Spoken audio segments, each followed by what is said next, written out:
Hello, everybody. Welcome to Shameless Facebook Friday Live. I'm Dr. Patti Ashley here in Boulder, Colorado. I have a great guest with me today who is going to tell us about his model and his book on treating addiction. Particularly, he's been very well known in the Denver metro area for a long time in treating sex addiction.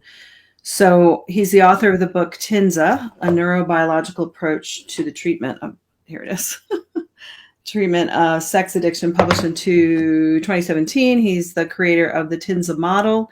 He founded Begin Again Institute, the first neurobiologically and trauma-based men's sex and pornography treatment center in the United States. He has over 35 years of addiction recovery experience and 13 years specializing in the treatment of sex and porn addictions, as well as partner betrayal. He is a nationally acknowledged speaker in the field of addiction and frequently provides lectures, workshops, and seminars for therapists regarding the treatment of process and substance addiction. He is now using his clinical skill and personal recovery to create a new and broader and tuned neurobiological model that seeks to uncover the cause of core addictions and to treat various mental health issues. Welcome, Dr. Michael Barta. Well, thank you, Patti, for having me. Thanks for being here. Yeah. You've done such great work in the field, and I know my work has really evolved into the treatment of shame, which is similar neurobiologically to trauma. So I love what you've done in how you're treating addiction using the neurobiology of it. But why don't you just tell us a little bit more about yourself and your work, and if you want to talk about your book, and you can do that. Yeah, well, I became a psychologist in 1999, and I was just seeing the general population, treating people for just regular, everyday mood disorder, those types of things. And then in 2008, I really got interested in focusing on a specific area. And at that time, what it was sex and pornography addiction. So I went and got trained in that modality with the person who created the sex addiction field. His name's Dr. Patrick Carnes. And from there, it took off. So in my own experience with my clients, what I was seeing is there wasn't a lot of progress with the models that were out there at the time, using the behaviorism, using, typical approaches that we usually see and still can see in a lot of treatment that we're working with people go to seek help for addictions and mood disorders and those types of things. So I started looking towards neurobiology, and it was kind of it was very, now I can't think of the word, but synchronicity. Yeah, because the field of neurobiology was just starting to boom. I mean, this man, Stephen Porges had done a lot of research in 1994 on the autonomic nervous system, and his work started becoming more and more available. And in 2011, he published a book called The Polybagel Theory. And, I got a hold of that, and it took me a long time to read because it uses words that I just don't understand. So I had to, really go in and study what was going on with the brain and the autonomic nervous system. I started applying his findings to the people I was working with, and people started progressing rather rapidly, right? And the only thing different I had done is I started focusing on the core of the addiction, and shame certainly is one of the cores. But what I wanted to show, and what I still am continuing to try to show people, is that this is a neurobiological issue. It's not just an issue of, not having enough strength, not enough morals, those types of things. There's still a lot of stigma around addiction and mental health disorders. And coming up with a theory that can show you how these evolve really helps reduce the stigma. So I did that with sex addiction, and 2020, my company, Begin Again Institute, was acquired by Integrative Life Center in Nashville, Tennessee. They're still using the model at Begin Again Institute, and also their inpatient facility in Nashville, Tennessee, and they're doing great work. I'm starting a new model because my focus was primarily just on sex addiction. And I want to look neurobiologically at what is the core or the drivers of not just sex addiction, but all addictions, compulsive disorders, and mood disorders. Because when we're looking neurobiologically at this, they all add up to the same driver, and that's trauma. Okay. But what we're looking at in my new model is not just specific trauma, because when we say trauma to the general population, I mean, even, well, you're a trained person, so I can't really do it with you. But if I say trauma, most people conjure up immediately catastrophe, right? War, those types of things. But what I'm interested in focusing on is what is not being focused on. Yes, me too. And that's the small t trauma. Yeah. Right. Go ahead. So back up a little bit for people who may not even know what trauma is. I agree with you that we look so much at the bigger traumas that are pretty clear and evident, like what's just happened in Louisville with the fire. That's a huge trauma. Yes. But there's what we call in trauma work, big T's and little T's. So first of all, could you just, how would you define trauma, and then break those two parts out for us? And while I'm still talking, I just want to say, anyone who's joining us, say hello and ask questions. So, okay. Thank trauma, you. Big T, little T. Okay. So I go back to Peter Levine, and I love his definition of trauma. And that is anything that is overwhelming, too overwhelming for the frontal lobe to process. So therefore, the frontal lobe, goes offline like an autonomic nervous system should. And I'll explain the different parts, but, it hits this frontal lobe. That's overwhelming. It can't deal with it. So then we go down in our autonomic nervous system to the second defense, which is fight or flight. And then we go down in, if fight or flight, if we get too much sympathetic activation, then the freeze response comes on. Okay. So that's what I'm looking at as trauma in my new model and tune, ENTUNE. All right. And it was great. What I'm looking at is explaining the autonomic nervous system and how it works, but explaining exactly which portion of the autonomic nervous system gets damaged in trauma, specifically by the small t traumas. And that's what's called, it's our ventral vagal, but it's a group of nerves, all fired together and then come out into our face and down to our heart, called the social engagement system. And that's what these small t traumas have the biggest impact on. Okay.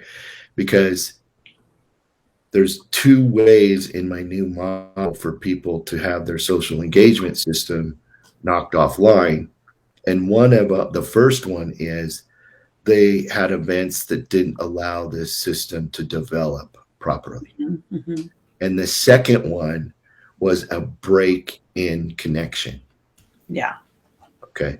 So I'm kind of getting ahead of myself. I'm in the middle of writing a model and my brain's just keeps flowing all the time and it won't shut up. But basically, humans are wired to connect. Okay? That's how we find our sense of safety and security. We're not like other animals that just can, that live in their lower regions of the brain because they don't have the developed social engagement system that we do to bond with others for safety and thriving and nurturance. But we do. And that's our ultimate need, right? But the problem is when we're exploring this neurobiologically, we can't connect unless we feel safe. The social engagement system is responsible for allowing us to know if we are safe or not. Mm-hmm. If it is not developed properly, we can't tell if we're safe. Mm-hmm. So if we can't tell if we're safe, we're not going to be able to connect and bond. Right. All right. So that's it in a nutshell for that part, because what I'm exploring is that addiction, mental health disorder, all these things are really the result of the inability to connect with other people. Mm-hmm. Mm-hmm. Mm-hmm. Right. Go ahead. Well, and I just want to put a little caveat in for my shame work too, because what happens, like Brene Brown defines shame as the feeling of being unworthy of love and belonging. And to me, that is that emotional safety in the little traumas. Like we don't feel worthy of love and belonging. And we develop an idea that we're not worthy of love and belonging. And we forget, though, after age 7, typically we just kind of know it's in there somewhere, but we don't really consciously know it.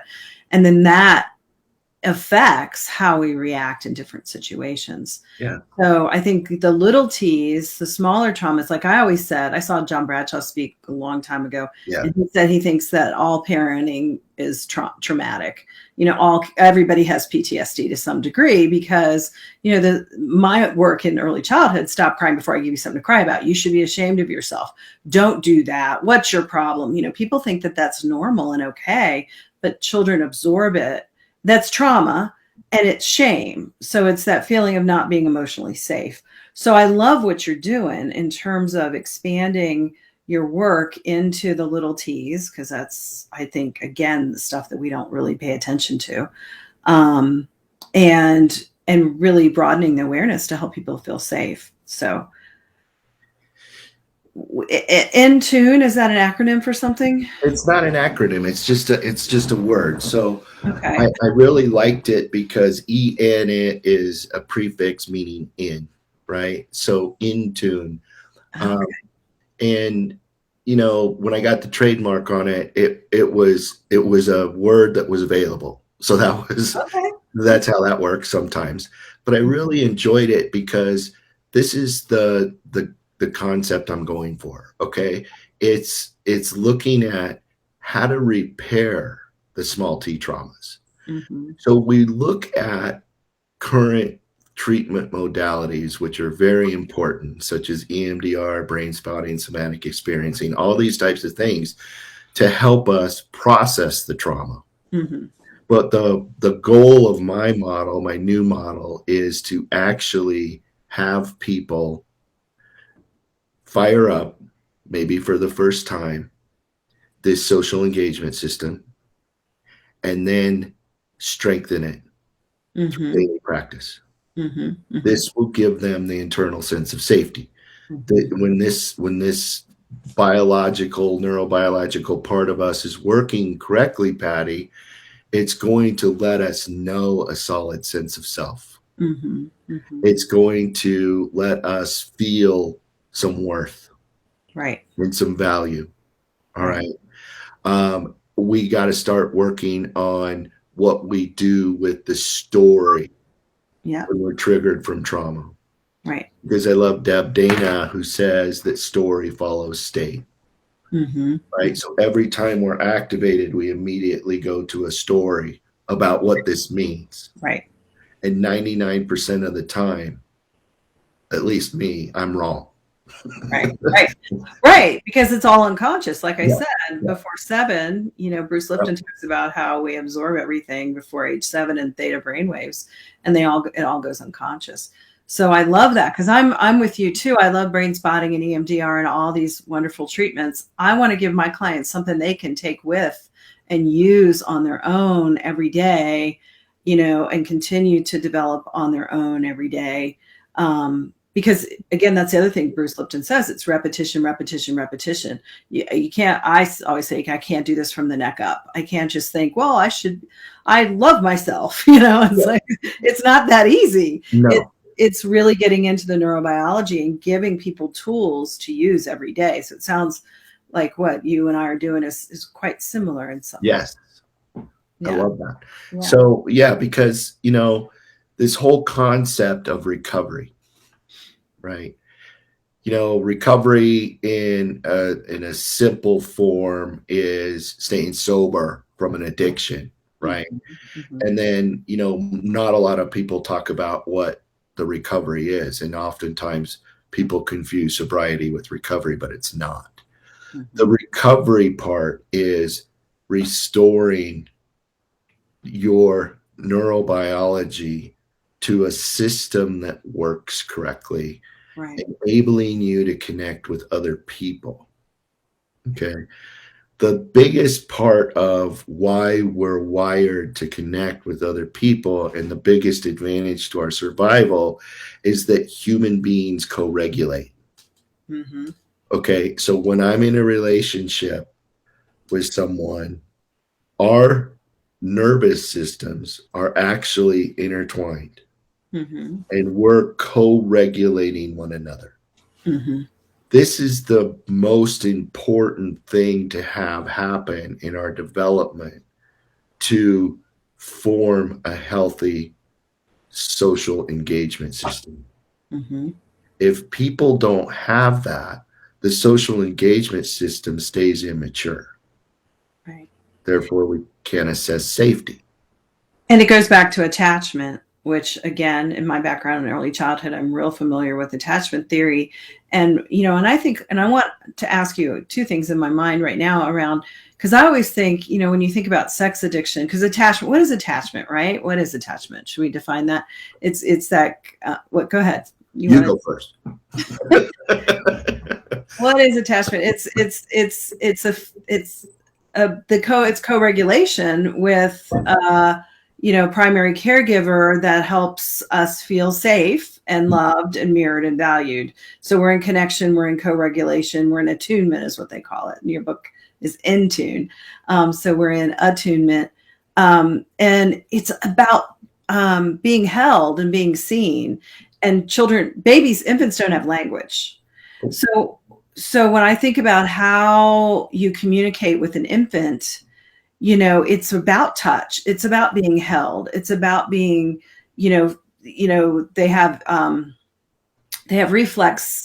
instinctual reflexive responses, where they don't feel safe and they need to be held. They need to be fed. They need to be picked up when they cry. And the old school used to say, let the baby cry, put the baby on a schedule, and so infants were laying in their cribs waiting for the 4 hours that their parents thought they needed, instead of the parents being aware that they needed to be held, maybe not necessarily fed, but they needed to be held. So when I think about sex addiction, and I'm really interested in your take on this, to me, I think it really goes back, a lot of it goes back to that early infancy, which of course is so unconscious and so nonverbal.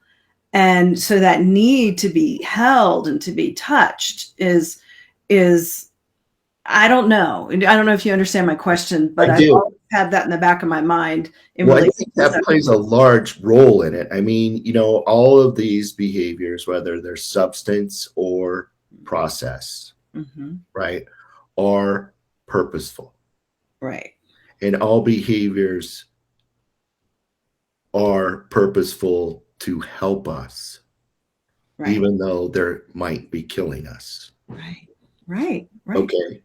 So that part, what you're speaking of, is people have their needs met, Right. right?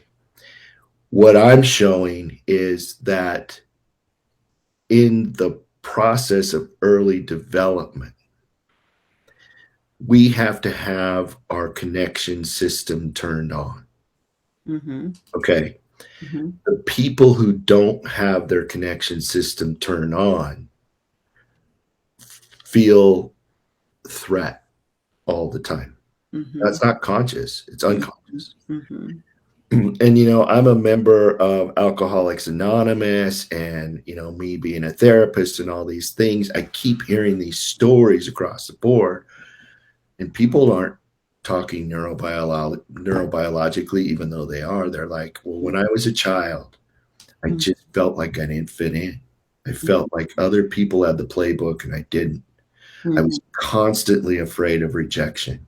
Mm-hmm. I felt like I was stupid, unworthy, unvaluable. Mm-hmm. These are all signs Mm-hmm. of the lack of a social engagement system. Right. Right. And so I'm, playing with the words right now with a dear friend of mine, Sherry Young, what to call these behaviors that we come up with, right?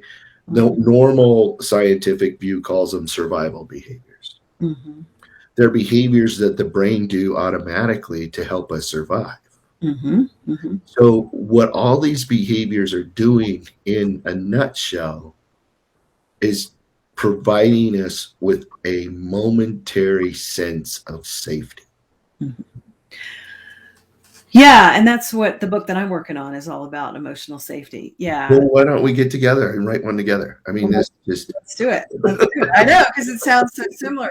So, but I want you to talk a little bit more about, you talked about, I'm not sure if you use the word soft or process addictions, and you're referring to, porn, eating, eating disorders, gambling addictions.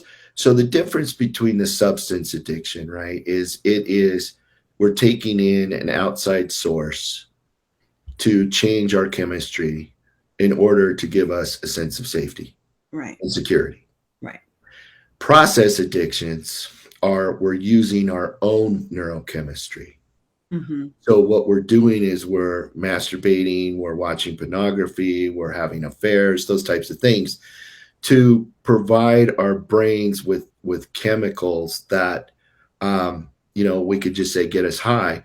But in essence, what we're doing is the same thing, only we're using our own neurochemicals to provide us with the sense of safety. Mm-hmm. All right.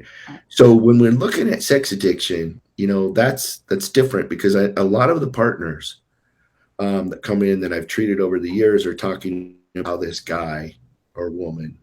It's usually men because that's what I work with. So, but their partner will come in and say he loves her, Mm-hmm. right? And I kind of have to just chuckle a little bit and go, he can't love anybody. Mm-hmm. Right, in the true sense of the word. Mm-hmm. If we're talking about love as in a benevolent co-regulation pattern, Mm-hmm. that's not possible for the sex addict. Mm-hmm. Okay, so while he is looking for connection, safety, connection, and bonding, it's done in a maladaptive way. Yeah. So that's that survival behavior that came in. Right. There's no risk to his vulnerability. Right. And I love that you're looking at those subtleties of it as well as the little T's, and did you ever read Ann Wilson Schaaf, When Society Becomes an Addict? Yes. Yeah. And how she talks about there's so many other addictions, even work and thought. And, so I think we live in a really addictive society. And, 100%. and I think what my theory was with COVID is when people had to stop distracting themselves in the lockdown phase where they couldn't go out, and that really stirred up a lot of that lack of emotional safety, because they didn't have their distraction, their little addictions, or their ways to avoid really paying attention. And I think that's the hard part, right? Is finding emotional safety means I have to find all my emotions. And if I've been told not to feel a certain way, that doesn't feel safe to me. And so it's tricky. And I also want to say again, while I'm talking, I'm noticing over in our comment section, it is turned off and it won't let me turn it on while we're in our conversation. So I apologize if anyone's trying to comment. We'll look at those after we're finished. They should be on Facebook and respond. But as any technology, there's always upgrades. And so I think we've had a little upgrade today. And so I apologize that we can't interact, because that's a really fun part. But we're getting lots of good conversation starters for people. So Good. Feel free to message us or whatever. But anyway, yeah. So yeah, I mean, it's so important. And those are things that, one, are hard to language, two, that are hard for people to wrap their head around because they don't want to think about that. We live in a culture where we're told to just be happy and get over it, right? And if we can't be happy and get over it, then we turn it on ourselves. Well, what's wrong with me? And that's where the shame comes in. And so I think it's the cycle of making the unconscious conscious and helping people find where is their emotional safety. 100%. Yeah. And I want to add to your COVID discussion too, because there was a big spike in addiction during that time. Mm-hmm. Mm-hmm. And what I would say about that is that it was because of the people's inability to co-regulate with one another. Mm-hmm. We were in isolation. Yeah. And I mean, we could co-regulate if we had a partner, but there were thousands or millions of people that didn't have access to that. Mm-hmm. You know, so without a person or the ability to co-regulate, Mm-hmm. we have to self-regulate. But I'm not talking about, most people aren't going around regulating themselves in healthy ways. Right. Right. They're regulating themselves through process or other addictions. Right. And there's been an increase in divorce during the pandemic too. And I think, again, that self-regulating was, I'm getting the hell out of here. I don't want to be in this relationship. Now I'm in it. So I don't know how to regulate. And this partnership isn't working for me. So I think there's just so many things to explore, why, that would occur and things like that. But it's like, it's like, I don't like co-regulating with this person. Right. Yeah. Yeah. And then there's been stories where people have gotten closer, so yeah, again, these are really hard things to language. You talk about the first 3 years is nonverbal. The right brain is nonverbal and implicit and sensory.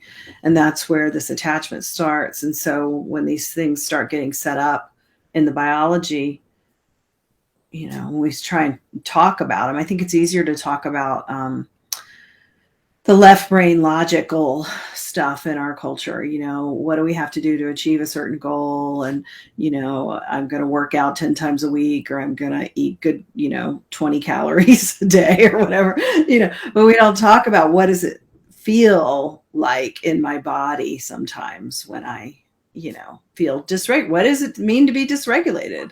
What does it mean to what do then I do with that feeling other than the old story?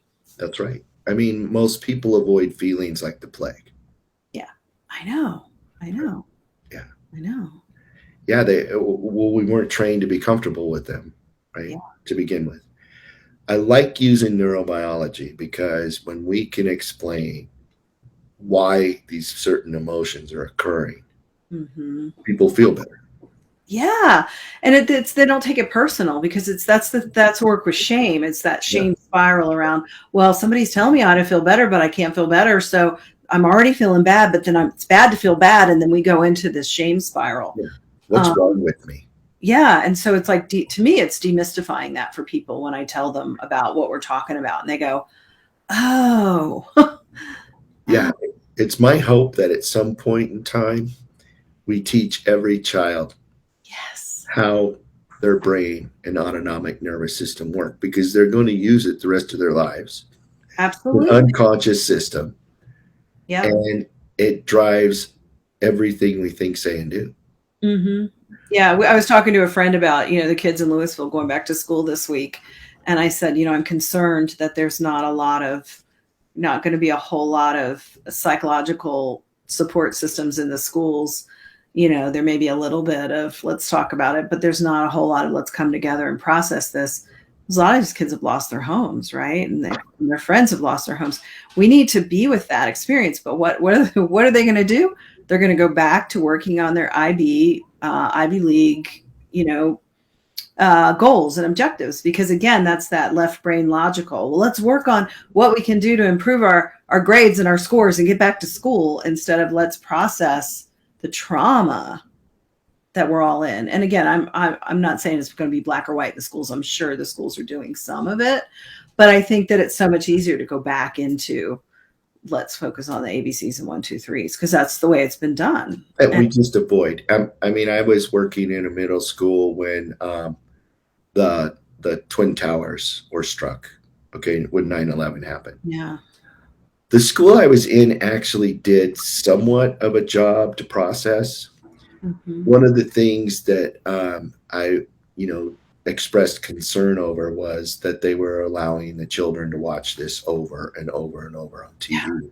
Yeah, and it's re-traumatizing. And then it was almost the next day. And I remember, the government at the time said, no, we're not closing down schools. We're not closing anything. We're not going to let them prove they hurt us.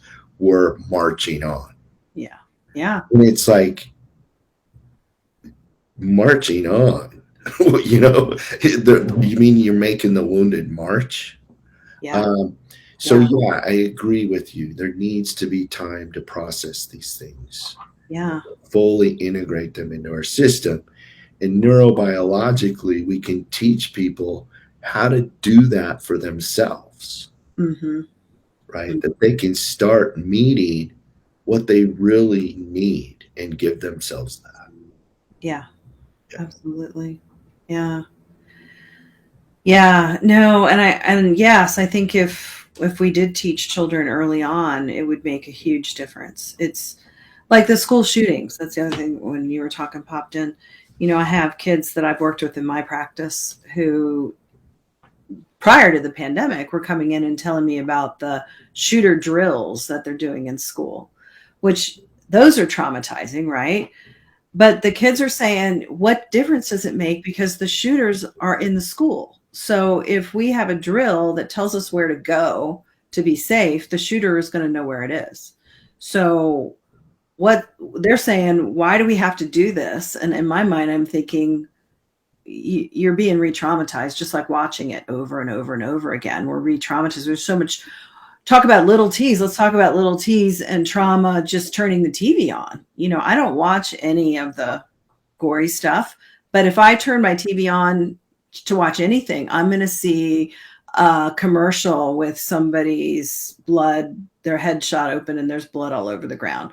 And you can't watch the news without seeing it. So, and some people have their TVs on like all day in their house, and I'm always trying to get through that part, but I cannot turn on my TV without having some sort of trauma on the screen.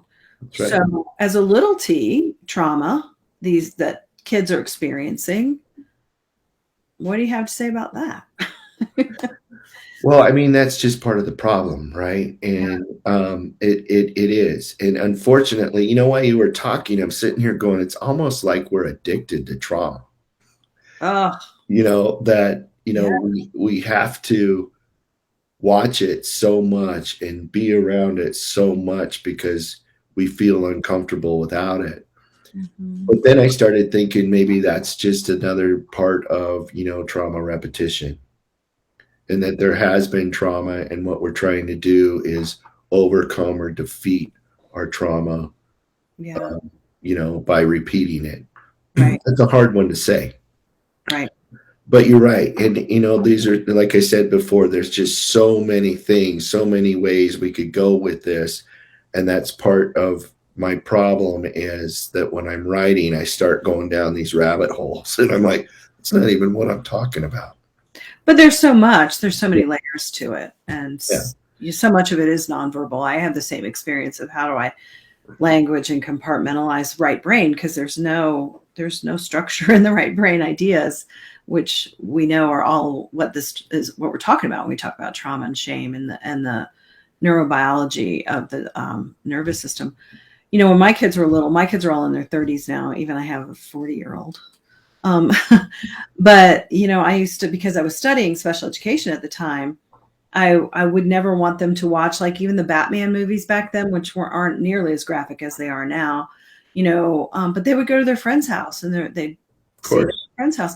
But I was like, why are they promoting Batman in kindergartners' backpacks and making them want to go see this stuff?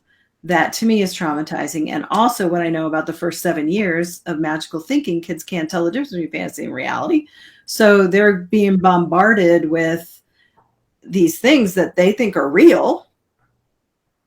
And to me, it's a huge setup for acting it out as a story later in life. If I didn't feel emotionally safe, So, and now today, I'm so glad I don't have children, little ones, because there's so much more of it. It's very rough. it's really hard. And I have parents who say, well, what do I do? Because my kids' friends tell them this, or their family does this, and I want to do this. And so I think we really haven't created a safe culture, Yeah. that can really help us find our emotional safety and emotional literacy and emotional safety. So, Yeah, it's pretty much, it seems like everybody's on their own today, you mhm. know. And as long as that continues, we're going to continue to have these exorbitant amounts of money spent on addiction and mental health. Mhm. All right. Because we're creating a system that's going, or we're living in a system that's actually creating the need to use substances and behaviors to escape, or the need to, protect ourselves with mood disorders. Um, so that's a problem, right? And go ahead. So what I've been saying is we need to raise $5 million to go to inner space instead of outer space. So if you know any big funders out there, let's work on that, because I love that. yeah, I mean, we're spending $5 million to go to outer space, but what are we investing in our mental health? Lip service to me. Yeah, sure, we need more. Oh, we need more mental health, but what are we doing to provide that? We don't have enough providers. The providers are burnt out. We don't have the support structure in place for our mental health. So why can't we put $5 million towards that instead of, anyway, that's my little thing. I have to find a funder though. Maybe you can help me. We can start looking. But yeah, absolutely. I mean, how do we create that emotional safety in a world that doesn't feel very safe right now? Right? We're talking about safety, and everybody's looking around like, well, where is it? When it really isn't here. It It is is. in this neurobiology, but we're trying so hard to find it out there. And I mean, the mystics, that's the dark night of the soul. They went for 100%. it. Yeah. Yeah.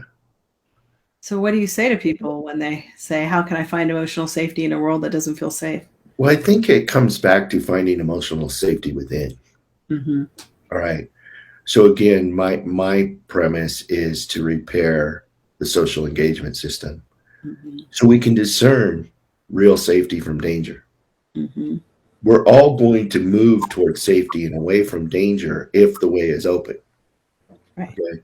So if we repair the system that lets us know if we're safe or not, then what we're going to do is start making different choices. Just Right. like you. Mm-hmm. I'm not going to watch these things. I'm going to go spend time with a friend, a quality friend, having deep conversations instead of going to have another beer. Right. Right. Right. Um, so it's, once again, it's turning on the connection system. We have to use it, Patty, all the time. Mm-hmm. If Mm-hmm. we don't use it, it goes back to a dormant state. I don't Right. want to say we lose it because the wiring's always going to stay there, Right. but it's going to go back to a dormant state. Right. And in the dormant state, then we're not able to connect again. And we leave ourselves to our own devices to make ourselves feel better. Right. Right. And like Bessel van der Kolk says in his book, The Body Keeps Score, the body always wins. So unless we do this, that's why I say I want to give my clients tools that they can use every day to practice repetition of, restoring the nervous system. Because if you don't, like you said, the body's gonna win and go back to, because it thinks that's the idea. This must be how I'm supposed to feel emotionally safe. And again, it's all unconscious. Yeah. So we make that unconscious conscious. And so, yeah, I think the work that you're doing is incredible. And I'm, Thank you. so honored to have you spend this time with us today. Is there anything else that we didn't, I know we could probably talk for hours and hours and hours, and maybe we will write a book together, but um, anything else that you think would be important? I don't have anything right now. I just am so excited though that, to find another person who's, it's such in line with, the thinking. And I really think that this is, I was talking to a friend of mine the other day, and he says, so is neurobiology the next psychological wave? And I'm like, yeah, it's already here, Mm-hmm. Mm-hmm. right? That more and more, and it's not even just psychology, Mm-hmm. more and more like medical doctors are looking towards the autonomic nervous system as the, driver of physical illnesses Right. as well. Right. I've just been getting some journal articles in my inbox around psychosis and schizophrenia and trauma, as opposed to the biological model that we've had for so long. So Yes. yeah, it's really cutting edge, and I think it's really important, and I'm really passionate about it. So I love what you're doing, and I can't wait for the book to Well, come. thank you. Is there any thing you want to share with how people can be in touch with you? Sure, you can. Well, it's going up right now, and it's built. It's not all the way effective yet, but my website is drmichaelbarta.com. Okay, great. And within the next week or two, it's going to show everything that I'm doing, explain about me, upcoming work I'm going to be doing, those types of things. I want to get back into working with people in an intensive setting. Mm-hmm. Yeah. Yeah. And that's such good work. I mean, so yay for you. Yeah. Well, thank you so much for spending this time with us. I really appreciate you. Yeah. Oh, thank you. I appreciate you too. I'm sorry that techie stuff got a little messed up, but I'm sure people will have the recording and we'll share it, and people will be able to see it at some point and hopefully Sure. find some value. I think it's to me, yeah, I'm very much aligned with what you're doing, and the value of it is really important. I don't think we can change the world in the old ways of thinking, because obviously, you know, how's that working for us so Well, far? yeah. I mean, if it would have changed the world, if it could change the world, it would have changed the world. Right. So on to bigger and better. Thank Yeah. you, Patty. Thank you so much, Michael. And we'll talk again soon. Thanks. All right. There we go.